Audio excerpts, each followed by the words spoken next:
Hi, welcome to my YouTube channel. Okay, ngayon gagawin po natin ay paano gumawa ng sariling name server o pag-update para sabihin yung talagang iyo yung name server, no?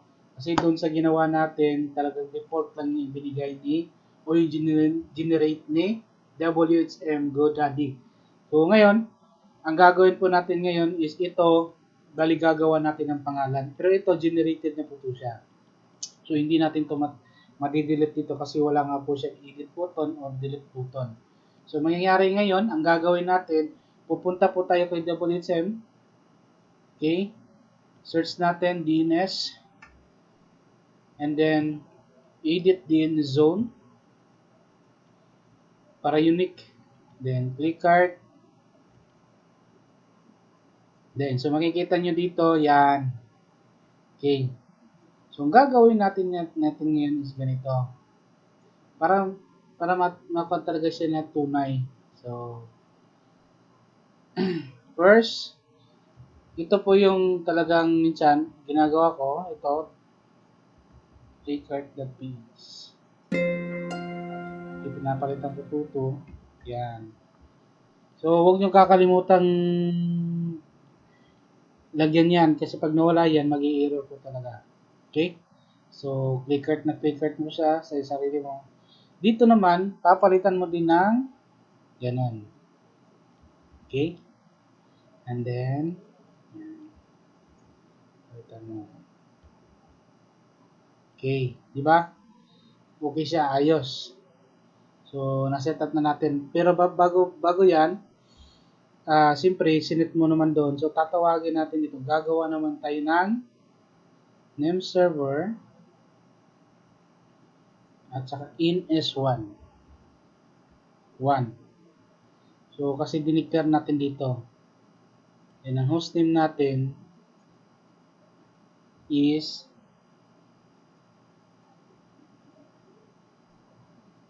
yung IP address. Okay. Lagay natin in S2 name server and then yan, save. Then save. Check natin. Okay. Blah blah blah has no address records has no. Okay. So i-check natin uli kung ano yung mali. Okay. Successful ba yun? Okay. So ganito pala. Yan. So, kailangan nyo ng okay. Save natin. Okay. Okay siya ngayon. And then, delete natin. Meron lang po tayong tatanggal. Okay. So, yan. So, ito naman, tatanggalin po natin to. Para yun sa edit MX3. MX3 po. Okay. So, okay na siya. Save. Ngayon, ang gagawin mo ito. Mabalik tayo. Kakopy mo to siya. Copy mo yan. Pupunta ka ngayon dito. This is the double purpose. Okay? Yan. Check mo dyan. Name server, host, at points to, yan. And then, custom, and then save. Same as kan din. Kasi dalawa yon. Name server, at points. Palitan mo lang to ng 2. Okay. And then, custom lang, save. Yun. Diba? So, napakadali lang siya. So, ganun din yung pong pag-a-add ng email. Pero itatakol natin yun kung paano tayo i-connect yung email address.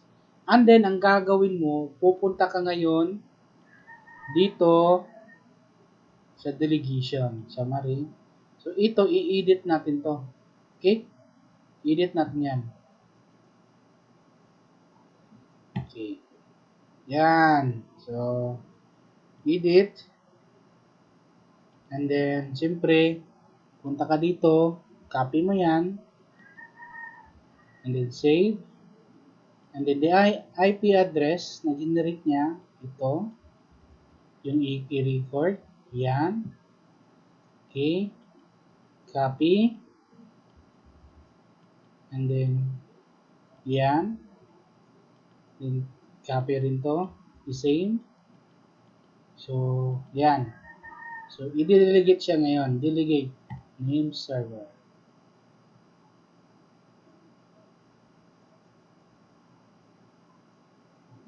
Space is not permitted.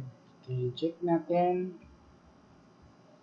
Namespace is not permitted. So, delete natin to. Baka hindi siya pwede. Okay. So, check. Even. Delegate. Yun! Bakit hindi natanggal to? So, kailangan is, meron tayong tatanggalin. Kailangan ito ay mapalitan ng 1. Okay? 1. So, yung diniktar natin si address, I think.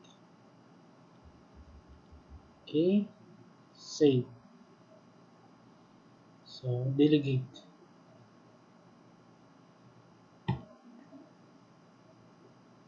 Yun. Depress. Yun, di ba? So, na-delegate na siya. So, ngayon, naka-point na siya dito. So, machi-check niya. So, save mo na lang to. And then, automatically detect configuration. Pwede na po siya kasi naka-set up na siya. Ito na yung tatawagin. So, bali ito, wala na to. Useless na po to siya. Hindi na siya magagamit yan. Save. Okay. Yun. Okay. Diba? And then, WHM, balik.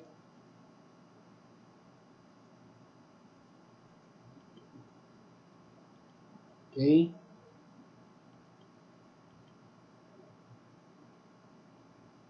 So, yun po. Check natin muna. Sabi ko nga doon sa nakarang video, hindi po siya lalabas kasi kailangan niya ng 2 to 4 hours bago siya mag-activate. So, mangyayari doon is either depende po yun sa connection, depende po yun sa server response ng dalawang provider. Pero ito siya only minsan po nangyayari ito, mabilisan po sila. So, siguro 2 hours or either 24 hours, okay na po yan. So, ihintay na lang natin. So, yun po, maraming salamat po talaga. And then, sinundan nyo po ako sa paggagawa talaga at pag-connect ng WHM and pag-park domain kay GoDaddy. And then, yun, nag-connect na natin. So, maraming salamat po. See you on the other video.